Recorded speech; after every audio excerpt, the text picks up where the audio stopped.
Bonjour à chacune et à chacun. Soyez les bienvenus dans la maison du Seigneur. Et tous ensemble, que nous soyons tous bénis de la part du Seigneur. C'est aujourd'hui le dernier dimanche de l'Avent. Ce n'est ni l'Avent ni l'après, puisque l'Avent c'est avec un E et non pas avec un A. Et comme nous le savons tous, ce mot signifie une annonce, un avènement, une arrivée, une venue. Mais alors que les temps actuels devraient être synonymes de fête, de gaieté, que voyons-nous autour de nous? Qu'entendons-nous? Le climat est tendu entre les pour et les contre. Le climat est tendu chez les soignants. Le climat est tendu dans le secteur hospitalier. D'autant plus que la question éthique se pose: qui dois-je soigner en premier, le vacciné ou le non-vacciné? Parce que le non-vacciné, il a voulu ne pas être vacciné, puis celui qui est vacciné est quand même malade. C'est tendu. Le climat est morose parce qu'avec les interdictions, on peut, on ne peut pas, on ne peut plus, pourra-t-on encore? À quoi puis-je finalement accéder ou non? Et puis, il faut dire que certains, y compris dans les couples, y compris dans la famille, y compris dans l'entourage professionnel, sont entrés dans une forme de rébellion. Si l'Ecclésiaste était là ce matin, il nous dirait: y a-t-il quelque chose de nouveau sous le soleil? Non. J'ai un sentiment, c'est que aujourd'hui, il n'y a plus que dans les films que l'on entend encore parler de féerie et de magie de Noël. Parce que les temps dans lesquels nous sommes ne nous amènent plus à considérer ces choses. Mais c'est normal. Je vais peut-être vous choquer, mais c'est normal. Parce que tout ce qui est créé par l'Éternel est éternel. Mais tout ce qui est fait de la main d'homme s'arrête un jour ou l'autre. Frères et sœurs et amis, pour ceux qui participent à nos rencontres depuis plusieurs semaines, pour ne pas dire depuis plusieurs mois, par sa parole inspirée, Dieu nous a avertis sur les temps actuels. Et plus que cela, Dieu, dans sa bonté, dans sa grâce, nous a avertis sur les temps à venir. Alors, que dire? Comment agir? Ou comment réagir pour ce temps de Noël qui aura lieu d'ici quelques jours, d'ici quelques heures? Vous pensez bien ce matin que nous n'allons pas partager nos idées de menu, quoique pour certains ou certaines, en mal d'inspiration, ça pourrait être intéressant. Mais à contrario, on ne le fera pas non plus parce que pour certains et certaines, comme les goûts et les couleurs ne se ressemblent pas ni chez l'un ni chez l'autre, je ne voudrais pas qu'on sorte en conflit de cette réunion. On pourrait aussi partager nos idées de décoration, nos idées de plan de table. Là aussi, c'est compliqué parce qu'il ne faut pas que celui-ci soit assis à côté de celle-ci. Et... Ah tiens, vous connaissez? Et puis maintenant, il y a la Covid qui s'installe. Non, je ne sais pas comment ce sera chez vous. En Suisse, c'est 10. On pourrait partager des idées de cadeaux parce qu'avec les années qui passent, les enfants grandissant, les conjoints, conjointes, prenant aussi de l'âge, on dit: mais ça j'ai déjà donné, ça j'ai déjà donné. Ça devient compliqué, hein? Mais ce n'est pas ce que nous allons partager ce matin. Ce que nous allons partager, c'est ce que la Bible dit. Et ce que la Bible dit, ce n'est pas une question de légende. Ce n'est pas une question de contes imaginaires, ni de mythes. Ce que la Bible dit, c'est la pure vérité, c'est la réalité, et c'est ce que Dieu, dans sa grâce et dans sa bonté, nous a laissé depuis bien des années. Alors, partager dans ces temps un texte sur Noël, c'est pas simple. Parce que quand je vois les cheveux blancs, je me suis dit, et je me dis encore, combien de messages de Noël n'ont-ils pas entendus sous toutes les formes, on pourrait dire sous toutes les coutures. Et je me suis dit, Seigneur, ce matin, qu'est-ce que tu veux que je dise à l'Église ? Alors on va lire un texte qui n'a rien à voir avec Noël et qui se trouve dans le livre des Proverbes, au chapitre 22 et au verset 6. Livre des Proverbes, chapitre 22, verset 6. Je vais lire dans une version qui n'est pas courante parmi nous, mais me semble-t-il qui est assez claire pour que chacun comprenne. Il est écrit ceci: « Donne à un enfant de bonnes habitudes dès ses premières années. Il les gardera même dans sa vieillesse. Amen. » La version traditionnelle, second, va vous dire « Instruis l'enfant selon la voie qu'il doit suivre, et quand il sera devenu vieux, il ne s'en détournera pas. » Vous pourriez me dire, mais quel message oriente, éduque, instruit, élève, quel message pour le dernier dimanche avant Noël. C'est vrai, c'est vrai. Mais je vous retourne la question et je vous dire, mais finalement à Noël, en famille, avec enfants, petits-enfants, amis ou autres, que sais-je, qu'est-ce que vous allez raconter comme histoire ? Qu'est-ce que vous allez raconter comme histoire pour que la personne s'en souvienne jusque dans sa vieillesse ? Ah bien sûr, ce n'est pas l'histoire du monde, hein. C'est une histoire biblique. Pour que la personne s'en souvienne jusque dans sa vieillesse. Moi, je bénis Dieu avec ce texte parce que ça me permet aussi d'avancer en âge, hein, et de me dire, mais Seigneur, même dans ma vieillesse, tu me permettras de me souvenir de l'œuvre que tu as accomplie en moi. Amen. Alors moi, je crois que nous avons, en tant que chrétiens, la plus merveilleuse des histoires, la plus fantastique des histoires. Et ce n'est pas de la science-fiction, c'est de la réalité. Mais c'est la plus fantastique des histoires que Dieu nous ait données. Et cette histoire, elle se transmet de génération en génération, de peuple en peuple, de culture en culture. Cette histoire a plus de 2000 ans. En avons-nous déjà parlé autour de nous? Ou bien est-ce que c'est un peu tabou parce que ça ne va pas trop, ça ne va pas plaire?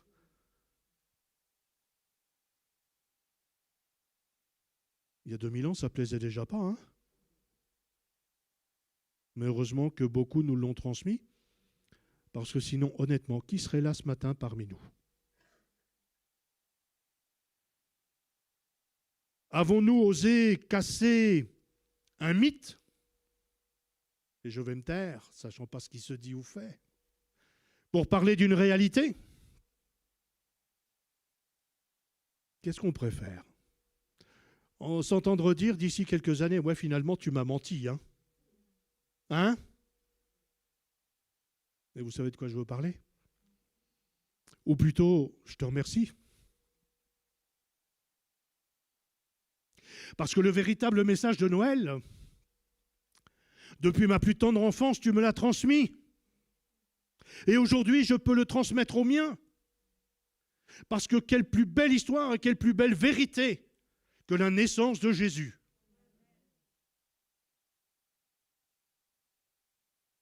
J'ai cherché un petit peu, parce que bien sûr je connais les textes du prophète Ésaïe, comme vous. Et j'ai cherché, la prophétie, elle date de l'an 721, avant la naissance de Jésus.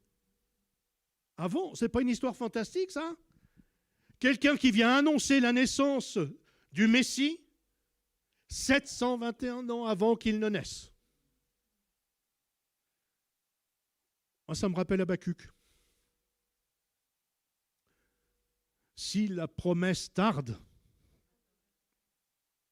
il fallait du courage, 721 ans.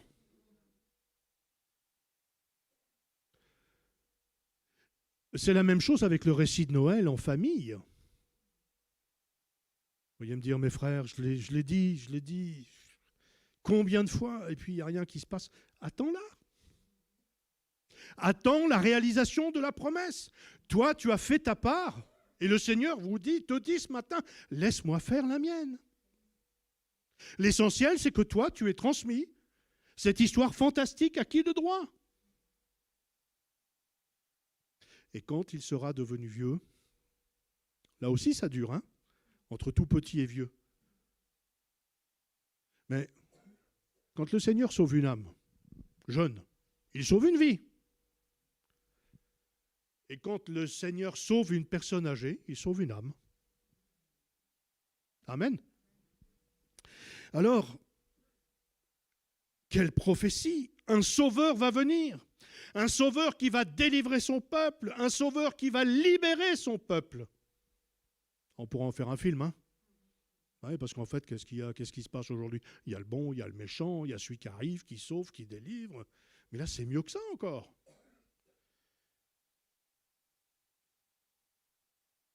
Ce n'est pas le bon qui triomphe du méchant.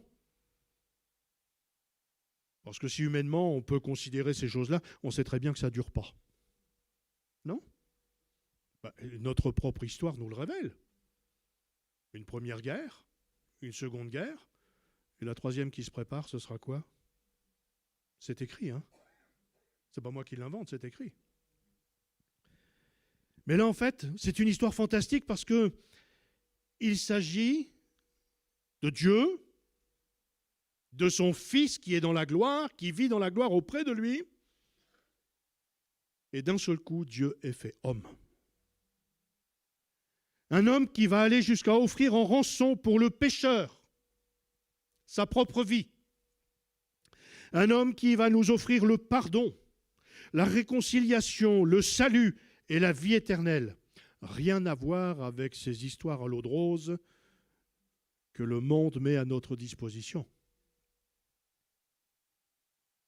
Et pourtant, allez, je vais vous donner quelques tuyaux, mais vous les connaissez.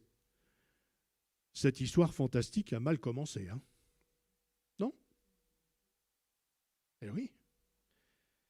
Né dans une étable, c'était pas le 5 étoiles, rejeté des hommes, devant fuir pour conserver la vie.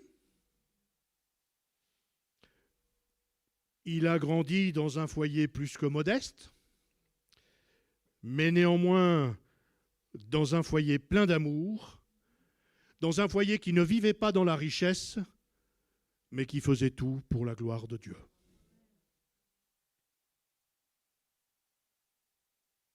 Le prophète a des termes durs, Vous relirez Ésaïe. Son allure ne reflétait ni beauté, ni splendeur qui pouvait attirer le regard. Pire que cela, c'est marqué, son aspect n'avait rien pour plaire. Ce n'est pas le prince charmant. Il a été méprisé, homme de douleur, habitué à la souffrance, pareil à celui duquel on détourne le regard. On ne faisait aucun cas de lui.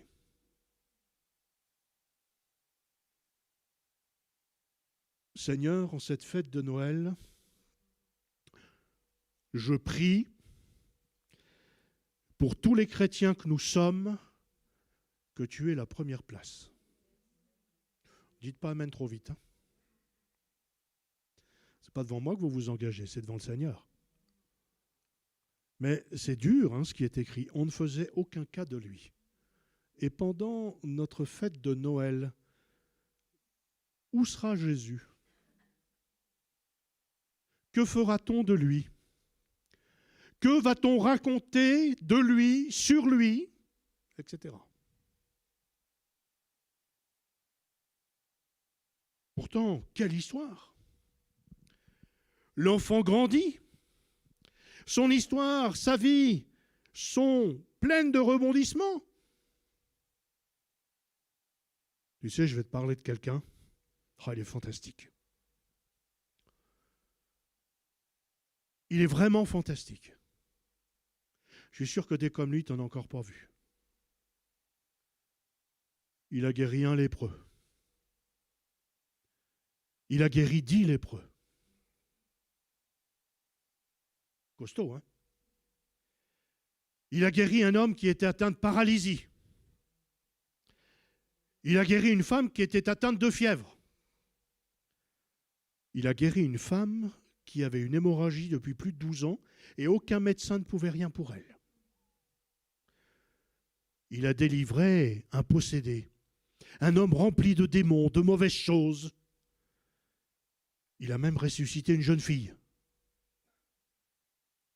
Il a rendu la vue à beaucoup d'aveugles. Tu te rends compte, il a même fait marcher les boiteux. Il a fait parler les muets et il a fait entendre les sourds. Puis tu sais, alors que les gens avaient peu de moyens, il a multiplié les pains et les poissons. Et une autre fois, il a multiplié les pains.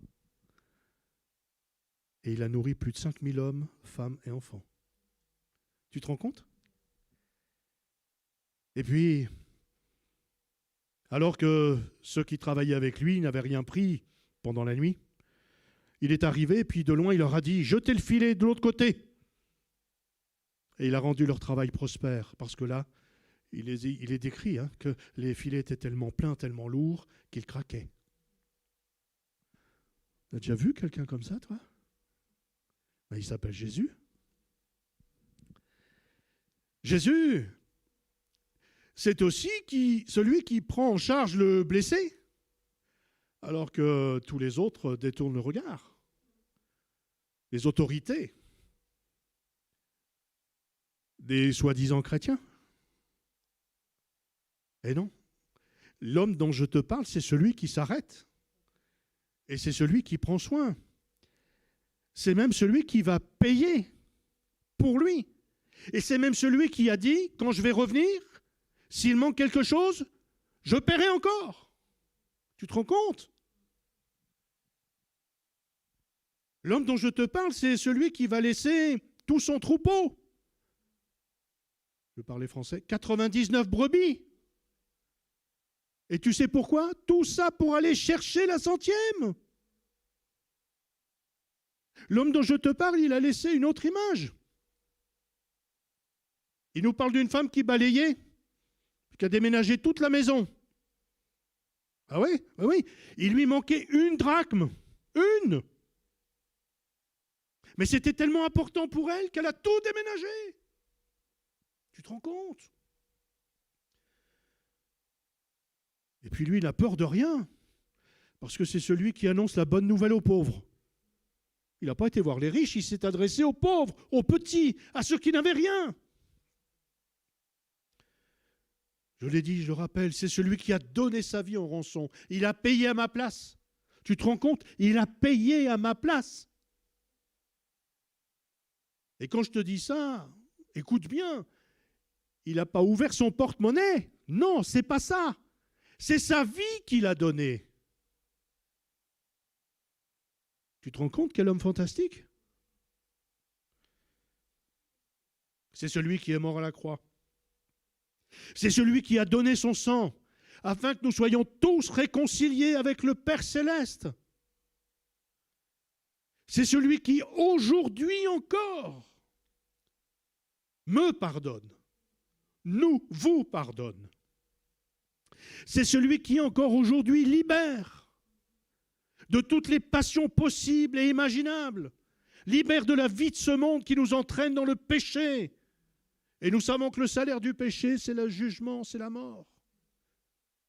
Mais Jésus, celui qui est né, celui qui a fait don de sa vie, c'est celui qui donne la vie pour l'éternité.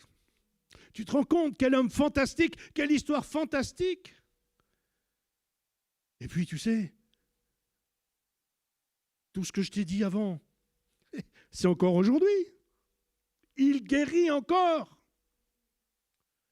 C'est vrai, je me souviens, tu m'as dit ça quand j'étais petit. Et alors que maintenant je suis malade, est-ce que tu crois que Jésus peut encore me guérir? Ben oui. Il ne change pas. Il n'a pas changé.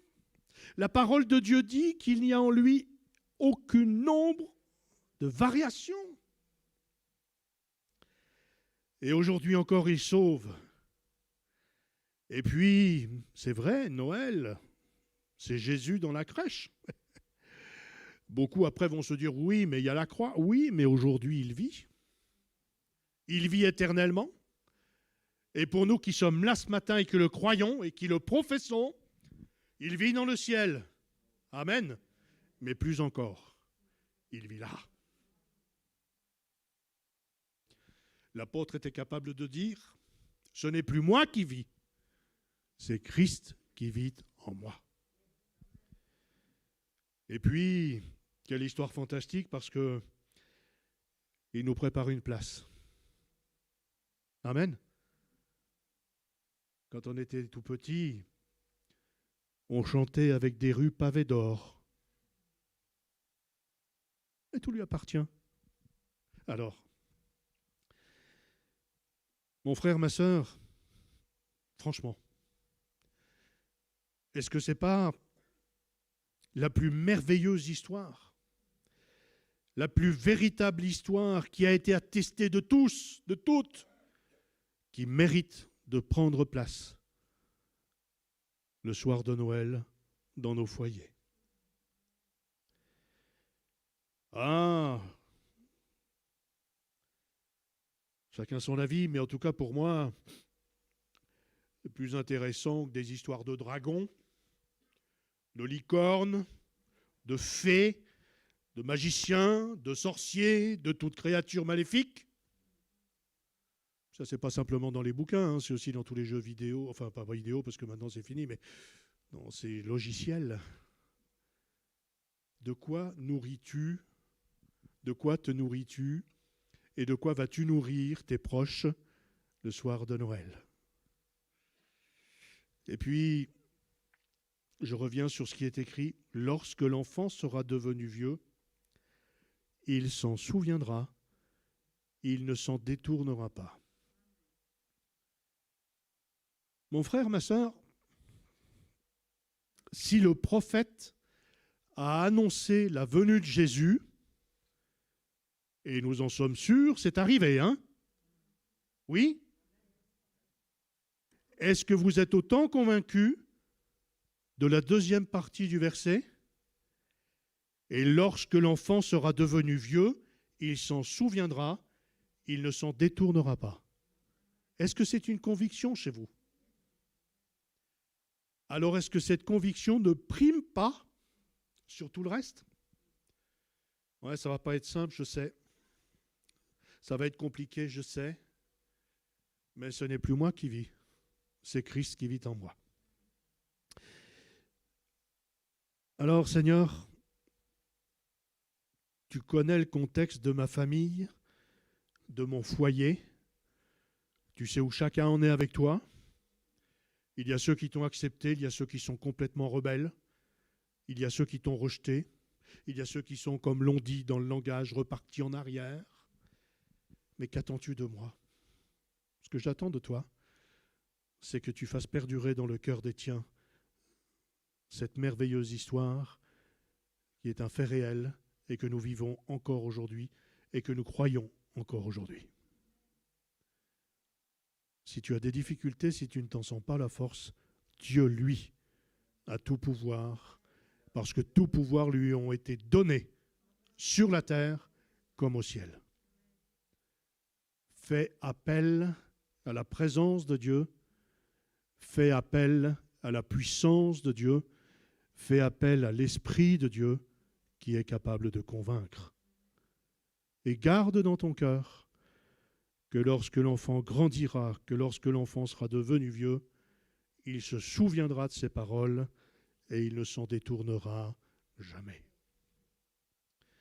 Et puis, Jésus, c'est celui qui est venu pour servir et non pour être servi. Quelle plus belle fin de savoir que pour ceux et celles que Dieu nous a laissés pour quelques années, grâce à ce que nous avons mis dans leur cœur, arrosés par la puissance du Saint-Esprit, quel privilège de savoir qu'ils sont au Seigneur et que pour certains, ils servent le Seigneur. Mais pour être au Seigneur et pour servir le Seigneur, il faut qu'il y ait la petite graine qui ait été semée dans leur cœur. Alors, oriente, instruis, éduque et élève l'enfant. Seigneur, merci pour tous ceux qui sont engagés pour toi et qui témoignent encore aujourd'hui de ta puissance, de ta gloire et de tes nombreux bienfaits, grâce au témoignage qui a été laissé dans leur cœur. Ce matin, loin de moi l'idée de raviver quelque douleur que ce soit, quelque souffrance que ce soit, concernant le salut des vôtres. Je crois ce qui est écrit. Ésaïe 55, verset 11, « Il en est de même pour la parole qui sort de ma bouche, il en est de même pour ma promesse.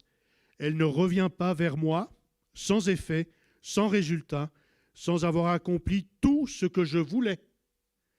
Elle a accompli la mission que je lui avais confiée, elle a atteint le but que je lui avais fixé. » Ça, c'est une belle promesse. Vous n'en voyez plus les fruits, vous n'en voyez pas encore les fruits, et vous vous interrogez sur le fait, mais quand est-ce que cela va bien arriver? Rappelez-vous ce qui est écrit. Rappelez-vous ce qui est écrit. Cette parole ne revient pas vers moi sans avoir produit, effet, résultat, accomplissement du but. Que ce soit une conviction chez chacun. Que le plus beau cadeau de Noël que vous, chrétiens, parents, vous puissiez recevoir dans votre cœur, c'est cette conviction. Même si ça tarde, Seigneur, je te fais confiance. Jésus vit, Jésus revient nous chercher. Oh, toutes les histoires terrestres ne nous amènent rien de tout cela, mais Jésus accomplit toujours ce qu'il dit. Jésus revient, il vient me chercher, il vient vous chercher. Il vient nous chercher pour nous emmener dans un lieu où, là aussi, ce sera merveilleux, ce sera fantastique. Plus de larmes dans les yeux, plus de deuil, plus de cris, plus de douleur, plus de souffrance, plus de peine, plus de plainte, plus de travail. Pourquoi? Parce qu'il est écrit, et notre frère Christophe nous avait parlé de cela, dans l'Apocalypse 21, verset 5, « Voici, je fais toutes choses nouvelles. » Écris cela, car ces paroles sont dignes de confiance, elles sont sûres et elles sont vraies. Ce matin, ce n'est pas une histoire que je vous raconte. Hein. Ce ne sont pas des bobards. Hein. C'est ce qui fait pourquoi nous sommes là. Pourquoi nous avons chanté, pourquoi nous avons loué, adoré, béni le Seigneur tout notre cœur. Et on n'aura jamais assez de temps pour exprimer toute notre reconnaissance par rapport à son œuvre merveilleuse. Voilà la belle histoire à raconter à Noël. Et puis, vous pouvez conclure par un dernier moyen pour ne rien oublier. Oh, je ne parle pas des décorations, du menu, des sapins, je vais juste conclure par une histoire vraie. Une histoire qui a été écrite parce qu'il y avait un grand besoin par un pasteur luthérien qui s'appelait Johann Heinrich Virner. Cet homme, au siècle dernier, avait recueilli des enfants on ne peut plus pauvres dans son humble ferme. Et tous les jours, l'un d'entre eux où plusieurs d'entre eux, alors qu'il s'occupait d'eux, venaient lui poser plein de questions. Et bien sûr, comme ça se passe chez nous, beaucoup lui disaient « Mais c'est quand Noël? Ça va arriver quand Noël? Il reste combien de temps pour Noël ?» Alors, en 1839, il a fabriqué une couronne en bois et dessus, il a mis 20 petites bougies roses. Et au centre, il a mis 4 grandes bougies blanches. Et chaque jour, il allumait une bougie. Et chaque dimanche de l'Avent, il allumait la grande bougie. Et il a commencé à écrire cette histoire.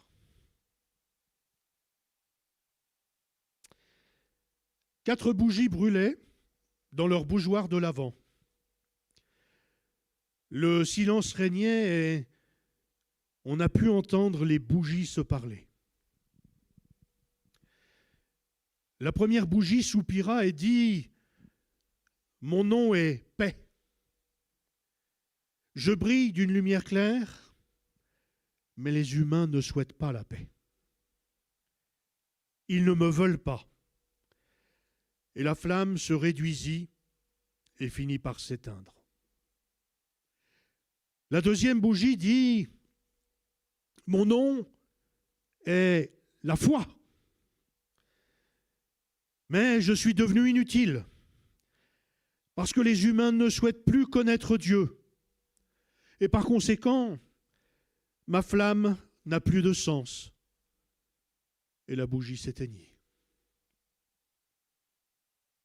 Triste, et avec une douce voix, la troisième bougie dit « Mon nom, c'est amour. Mais je n'ai plus la force de les brûler parce que les humains m'ignorent. Ils ne voient qu'eux-mêmes et non plus ceux qu'ils devraient aimer. » Et la troisième bougie s'éteignit également. Et alors que le pasteur racontait cette histoire, l'enfant arriva les yeux pleins de larmes et s'adressant aux bougies, il dit « Mais votre rôle est de brûler et non pas de vous éteindre. » Et soudain, il entendit la voix de la quatrième bougie « Ne t'inquiète pas, car aussi longtemps que moi je brûle, je peux rallumer les autres bougies. Mon nom, c'est Espérance. »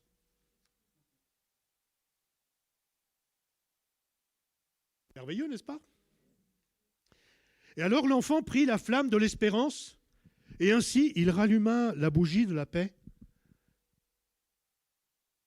la bougie de la foi et la bougie de l'amour. Vous avez une couronne de l'Avent chez vous? Si vous avez de la peine avec l'histoire fantastique, servez-vous des bougies. Non? Vos enfants et petits-enfants savent quand même ce que c'est que l'amour. Non? Ah, vous connaissant, vos enfants et petits-enfants savent ce que c'est que la foi. Vos enfants et petits-enfants savent ce que c'est que la paix. Alors, parlez-leur tout à nouveau de l'espérance. Je conclus. Que Jésus fasse qu'en nous, qu'autour de nous, et que par nos vies, ces flammes de paix, foi, amour et espérance brillent en ces temps de Noël. Et mon frère, ma sœur, encore une fois, je le redis, je prie pour que la formidable histoire qui a bouleversé nos vies soit véritablement connue de tous, et en particulier dans ces temps connue des nôtres. Vous avez du mal, je conçois. Mais dans l'Épître aux Philippiens, il est écrit ceci, « Car Dieu travaille en vous, et il vous rend capable de vouloir et de faire les actions qui lui plaisent, car au milieu de cette génération perverse et corrompue, vous devez briller comme des flambeaux dans le monde, comme les étoiles qui brillent dans le ciel. » C'était l'objet d'une des louanges que nous avons entendues ce matin. Alors brillons, comme des étoiles, comme des flambeaux. Soyons de ceux et de celles par qui le salut entre dans une maison, le salut entre dans un cœur, le salut entre dans une vie pour la gloire du Seigneur. Amen. Tu as fait de nous tes enfants.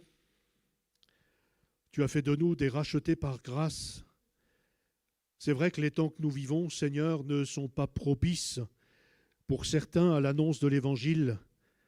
Et si nous avons tous de la peine à nous exprimer d'une manière ou d'une autre, que notre témoignage laisse cette empreinte indélébile dans la vie de ceux et toutes celles que tu nous as laissés pour quelque temps, dans la vie de tous ceux et toutes celles qui vivent encore chez nous, dans la vie de ceux et celles que nous côtoyons au quotidien. Seigneur, pour nous, Noël chrétien, ce n'est pas la fête païenne avec tout ce que le monde propose. Pour nous, Noël, c'est nous rappeler ta naissance, c'est nous rappeler pourquoi tu es venu, mais c'est aussi nous rappeler ce matin que tout ce que tu as fait pour nous et en nous, nous devons le communiquer aux autres. Alors donne-nous ta force, donne-nous ta sagesse, donne-nous les mots pour que Noël, Seigneur, en cette année, dans les temps si difficiles que nous vivons, soit source de salut pour tous ceux et toutes celles que nous allons rencontrer.